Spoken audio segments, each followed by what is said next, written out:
नमस्कार, आप देख रहे हैं यूपी तक और आपके साथ मैं हूं सुषमा। आज हम आपको बताएंगे मुख्तार की पाठशाला के बारे में, जिसमें बड़े शार्प शूटर्स ने क्राइम का कहरा पढ़ा। साथ ही इस पाठशाला के धुरंधरों का धराशायी होना कैसे मुख्तार को अंदर से मार गया, योगी राज में कैसे इस पाठशाला के छात्रों पर गाज गिरी। तो पहले उस खास पाठशाला के बारे में जानिए, जिसकी चर्चा पूर्वांचल में बच्चे बच्चे की जुबान पर हुआ करती, जिससे सबक सीखे मुख्तार के चेलों ने यूपी पुलिस की नाक में दम कर रखा था।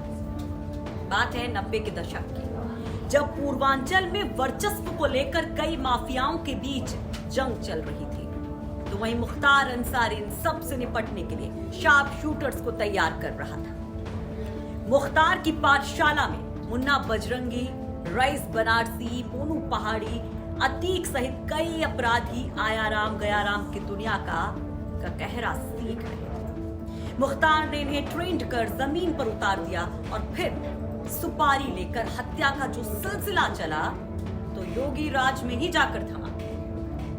मुख्तार ने दुश्मन नंबर 1 बीजेपी के विधायक कृष्णानंद राय को बजरंगी के जरिए गोलियों से भुनवा दिया था, तो रईस बनारसी के जरिए पूरे पूर्वांचल में अपना सिक्का जमा लिया था। लेकिन वक्त बदला और लखनऊ की सत्ता 2017 में योगी की सरकार आई, तो मानो कि मुख्तार की पाठशाला के इन धुरंधरों की शामत आ गई। एक एक कर ये सारे मारे गए। तो कैसे ये सारा खेल हुआ वो बताते हैं। सबसे पहले बात मुन्ना बजरंगी की। मुन्ना बजरंगी मुख्तार का दायां हाथ था। ये सुपारी किलर मुख्तार की सबसे बड़ी ताकत माना जाता था।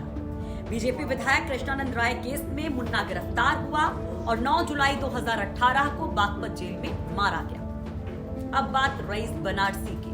रईस बनारसी बेहद खूंखार अपराधी, मुख्तार की पाठशाला का सबसे बड़ा शार्प शूटर। इसका असली नाम था रईस अहमद और बनारस में रहने की वजह से रईस अहमद का नाम पड़ गया रईस बनारसी।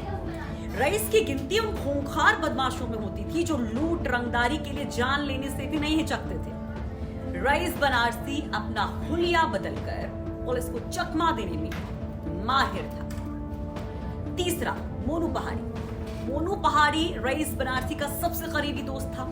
एक केस में पुलिस से बचने के लिए दोनों मुन्ना बजरंगी के संपर्क में आए और मुन्ना बजरंगी के जरिए वो भी इस पाठशाला में यानी कि मुख्तार की पाठशाला में शामिल हो गए। ये दोनों मुन्ना बजरंगी की ही तरह मुख्तार के बेहद करीबी हो गए, तो इनका हाल भी मुन्ना बजरंगी की तरह ही हुआ। मुन्ना बजरंगी की जेल में हत्या के कुछ ही दिन बीते थे कि सितंबर 2018 में रईस बनारसी की भी हत्या हो गई। यानी कि 2017 से मानो कि इस पाठशाला के क्राइम छात्रों के लिए उल्टी गिनती शुरू हो गई थी। मुन्ना बजरंगी और रईस बनारसी के बाद मोनू पहाड़ी भी अप्रैल 2020 में इटावा जेल में मारा गया और अब बांदा जेल में तन्हाई बैरक में तन्हा बैठा है मुख्तार और दहशत में है उसका परिवार।